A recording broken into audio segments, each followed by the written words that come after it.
Hello friends, आज के इस वीडियो में मैं आपको बताने जा रही हूँ कि किस तरह से ऑनलाइन क्लासेस को हैंडल किया जाए। क्योंकि बहुत दिनों से हमारा जो स्कूल है वो बंद चल रहा है कोविड की वजह से, और आगे भी ना जाने कब तक बंद रहेगा। पर इसका मतलब ये तो नहीं कि हम पढ़ना लिखना ही छोड़ दें या उतना ही पढ़ें जितना जरूरी ही है। क्योंकि नंबर्स तो हमें लाने हैं, इम्प्रूव हमें करना है, नेक्स्ट क्लास हमें जाना है, और बेसिक सही है तो सब सही है। तो बहुत से स्कूलों में क्या हो रहा है कि केवल स्टोरीज पढ़ाई जा रही हैं, क्वेश्चन आंसर नहीं हो रहे। तो इसमें क्या होता है कि जो बच्चों की जो लर्निंग पावर है वो लगभग, जहां तक मैं देख रही हूँ, कि वो कम हो रही है। लिखने की पावर, क्योंकि एमसीक्यू बेस पे बच्चे क्या होता है केवल ओनली टिक कर देते हैं, तो इससे जो जिनकी लिखने की पावर है, जो स्कूल में वो लिखा करते थे, वो भी कम हो गई है।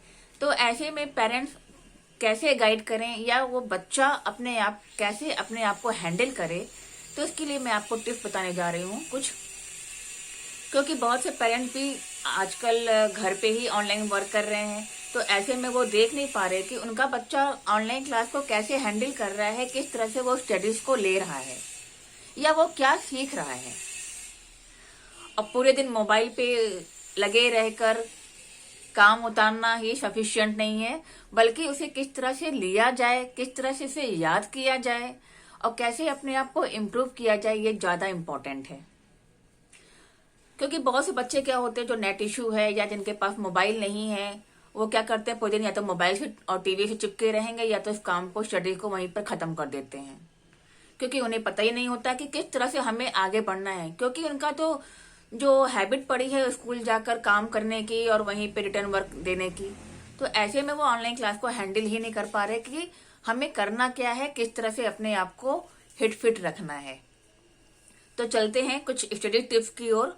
मैं पेरेंट्स को भी बताना चाहूंगी और स्टूडेंट्स को भी, और दोनों को, कि किस तरह से आप अपने आप को नेक्स्ट क्लास की ओर आगे ले जा सकते हैं और अच्छे नंबर कैसे ला सकते हैं।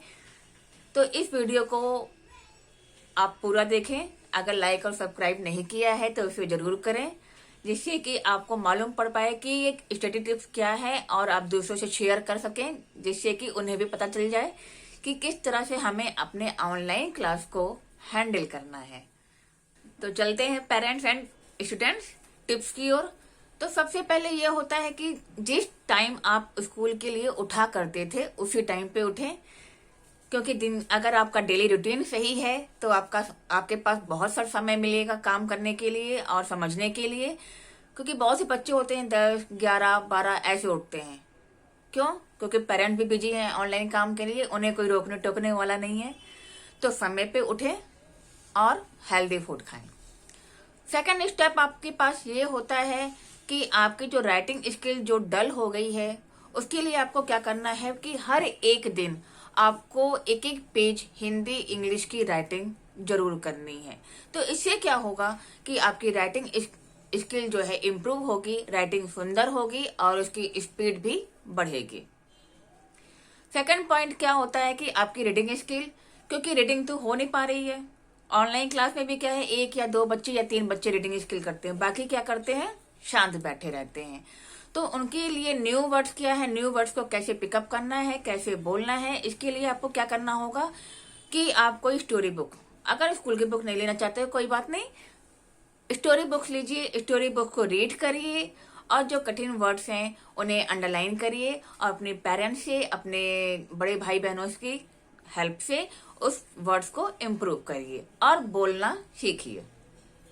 थर्ड पॉइंट, ब्रेन डेवलपमेंट के लिए आपको क्या करना है कि आपको कोई भी पैरा रीड कर लिया, चाहे वो न्यूज़पेपर का हो, कोई स्टोरी बुक्स का हो या आपकी अपनी बुक का हो, एक कोई पैरा रीड कर लिया। रीड करने के बाद उस बुक को आपने क्लोज कर दिया। अब बिना देखे आप 10 to 20 पॉइंट्स या वर्ड्स लिखें रफ कॉपी पे और चेक करें कि वो वर्ड्स उस पैरा में आया था कि नहीं आया था। तो इससे आपका आईक्यू का जो लेवल है वो इम्प्रूव होगा, आपके जो मेमोरी पावर है वो इम्प्रूव होगी, आपके जो याद करने की कैपेसिटी है वो इम्प्रूव होगी। मैथ्स को इम्प्रूव करने के लिए आपको कोई नंबर गेम, पजल्स गेम या कोई शॉर्टकट ट्रिक के जो कोर्सेज चल रहे हैं उन्हें आप सीखिए और उन्हें सॉल्व करिए। तो आप इसको ये देखो कि कितने सेकंड में, कितने मिनट में आपने उस नंबर गेम को या पजल्स गेम को या जो पॉइंट्स वाइज हैं जो गेम्स आते हैं उन्हें कितनी देर में आपने सॉल्व किया। ऐसा ना हो कि एक पिक्चर्स को लेकर आप घंटे बैठे हो ना। आपको करना है कि 2 मिनट या 3 मिनट अपने आप को देना है उस पजल गेम को सॉल्व करने के लिए, और चेक करिए कि कितने आपने सही किए हैं या गलत किए हैं। तो ये सारी जो टिप्स हैं उन्हें आप अगर फॉलो करते हैं तो आप का रीडिंग के साथ साथ, राइटिंग के साथ साथ, ब्रेन डेवलप के साथ साथ आपके मार्क्स भी इम्प्रूव होंगे और आप नेक्स्ट क्लास में जाने के लिए रेडी रहेंगे। तो आपके मन में किसी तरह का कोई डर नहीं है कि अगर कल को स्कूल खुलता है और पेपर होता है और राइटिंग स्किल नहीं है तो आपका पेपर छूट भी सकता है। लेकिन अगर राइटिंग स्किल अगर आप और रीडिंग स्किल दोनों ही है आपकी, तो पेपर आपका नहीं छूटेगा। क्योंकि कभी कभी क्या होता है कि आपको सब कुछ याद तो होता है, क्योंकि ऑनलाइन में क्या है, टीचर पूछ लेती हैं, आपने आंसर बता दिए पर लिखने की हैबिट नहीं है। तो वहां पे क्या होगा कि अगर आपने घर में प्रैक्टिस करी है लिखने की और रीडिंग करने की तो आपका पेपर नहीं छूटेगा।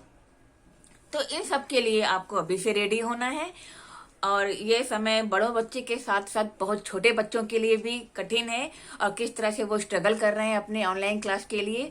पेरेंट्स को भी इनका कोऑपरेट करना है और कुछ समय उन्हें भी देना है। बेसिक सही है तो सब सही है। Be positive, think positive.